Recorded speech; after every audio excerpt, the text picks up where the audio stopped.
Hello বন্ধুরা, আসসালামু আলাইকুম। আজকে একটি জায়গায় ঘুরতে আসলাম। জায়গাটি আপনাদের মাঝে শেয়ার করব। একটি সুন্দর জায়গা। আমি এখন অবস্থান করতেছি একটি গ্রাম এলাকায়, এবং এখানে অনেক ফসলে ঘেরা মাঠ, কৃষকের ফসলের আবাদি জমি। তো বন্ধুরা, এরকম ঘুরতে অনেক ভালো লাগে, তাই প্রতিদিন ঘুরতে বের হই। আজকে আপনাদের মাঝে জায়গাটি তুলে ধরব।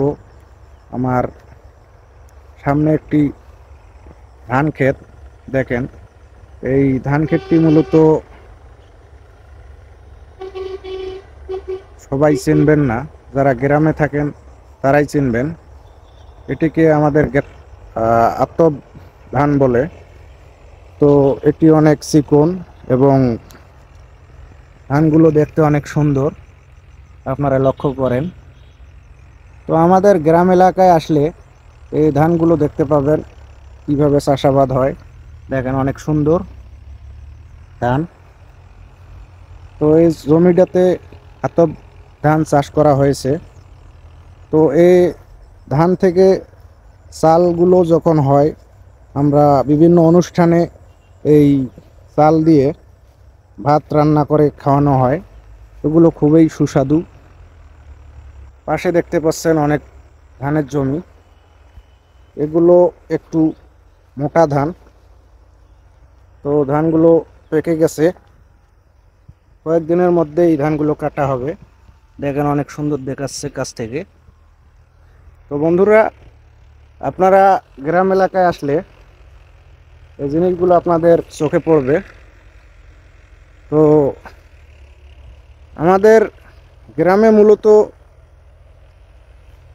ঘুরলে অনেক ভালো লাগে। এ ধরনের প্রাকৃতিক দৃশ্যগুলো চোখে পড়ে। দেখেন, পুরা জমিগুলোতে অনেক ধান এবং অনেক সুন্দর সুন্দর দৃশ্য। তো আমাদের মাঝে, যারা আমরা গ্রামে থাকি, সচরাচর তারা এসব দেখি। দেখেন, সুন্দর গাছপালা এবং পাশেই একটি ফাঁকা জমি দেখা যাচ্ছে। মূলত এই জমিটিতে সম্ভবত চাষাবাদ করা হয়নি। তো অনেক সময় বৃষ্টির পানি বেশি হলে কিছু জমি আমাদের পড়ে থাকে। তো এই জমিটা মূলত কোনো চাষাবাদ করা হয়নি। এখানে সামনের বার আবার চাষাবাদ হবে। তো আপনার এরকম প্রতিনিয়ত সুন্দর সুন্দর দৃশ্যমান ভিডিও পাওয়ার জন্য আমার পেজটি ফলো করে সঙ্গেই থাকবেন। আপনাদের প্রতি অনেক অনেক ভালোবাসা রইল। সবাইকে আমার সালাম, আসসালামু আলাইকুম। আবারও দেখা হবে নেক্সট ভিডিওতে। আপনারা সবাই ভালো থাকবেন। ধন্যবাদ।